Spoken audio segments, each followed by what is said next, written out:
आप लाइफ में किसी से लड़ाई हुई है? जब लड़ाई होती है तो करते करते कट्ठे तेरा वाट लगा देंगे, वाट तेरा गर्दा गर्दा उड़ा देंगे। तो विरोधी की पुकार ललकार, तो जब तुम्हारे अंदर जो एक्साइटमेंट जो आता है, मोटिवेशनल दिखला दे जिंदा है तू।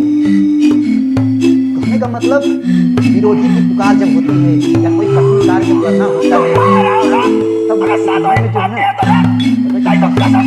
है दिखला दे जिंदा है तू। वीर रस, आप मुझे बताइए, आपका किसी न किसी से लड़ाई जरूर हुआ होगा अभी तक, यह भयंकर वाली लड़ाई। कहते हो बेटा आ इधर आ, इधर आ, तो वो तुमको ललकारता है, आ तेरा वाट लगा देंगे। तुम भी कहते हो तेरा तो गर्दा गर्दा मचा देंगे, आ लड़। विरोधी की पुकार हो रही है, ललकार, वो तुमको ललकार रहा है। जब भगवान श्री कृष्ण गए थे दुर्योधन से शांति का प्रस्ताव रखने के लिए, शांति की बनकर, तो दुर्योधन ससुरा क्या करा पता है? उनको ही बांधने के लिए चला आया। तो कहते हैं हाँ हाँ दुर्योधन बांध सके तो बांध मुझे, ऐसा है मतलब ललकार। वीर रस का मतलब जरूरी नहीं है कि बस केवल ललकार ही होगा, युद्ध वाला ही होगा।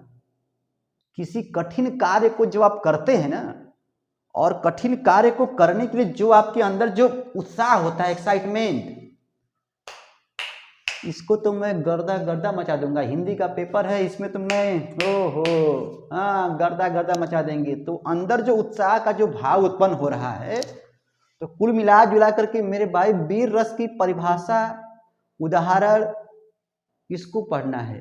चलो चलते हैं व्हाइट बोर्ड पर और वहां पर गर्दा गर्दा मचाते हैं। शिरनियों, वीर रस, वीर रस आप लोगों के पेपर में बार बार पूछता है। जब जब एग्जाम होगा मेरे भाई, आप किसी न किसी पेपर सेट में देखोगे तो वीर रस बार बार पूछता है। तो उसमें आप लोगों को गर्दा गर्दा मचाना है। तो आप कैसे लिखोगे, ध्यान देना मेरी बात। पहली बात, यहां पर लिखना स्थायी भाव और यहां पर लिख देना उत्साह, ताकि एग्जामिनर समझ जाए कि चलो भाई वीर रस के बारे में ये बच्चा जानता है। उसके बाद परिभाषा में विरोधी की पुकार, विरोधी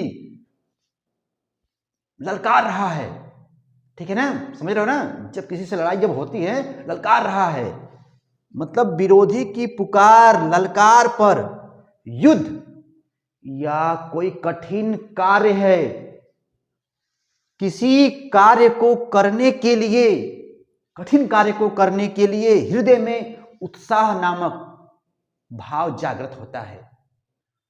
अच्छा, मतलब पेपर में आएगा तो हम लिखेंगे स्थायी भाव उत्साह होता है, और जब विरोधी की पुकार, ललकार पर युद्ध या किसी कठिन कार्य को करने के लिए जो उत्साह होता है, एक्साइटमेंट का जो भाव जागृत होता है, ठीक है, वहां पर वीर रस की उत्पत्ति होती है या वहां पर वीर रस उत्पन्न होता है, ऐसे बोल सकते हो। या कहना उत्साह नामक भाव जागृत होता है जब यही उत्साह नामक स्थायी भाव, देख भैया रस के कुछ अंग होते हैं, आपके भी कुछ अंग है ना, हाथ पैर ये वो ना, तो उसी तरह जो विभाव, अनुभव, संचारी भावों से जब पुष्ट हो जाता है, मतलब जब वही उत्साह विभाव, अनुभव, संचारी भाव में गोते लगा लेता है, डुबकी लगा लेता है, अच्छा, तब वहां पर वीर रस की निष्पत्ति होती है। वीर तुम बढ़े चलो, धीर तुम बढ़े चलो, सामने पहाड़ हो कि सिंह की दहाड़ हो।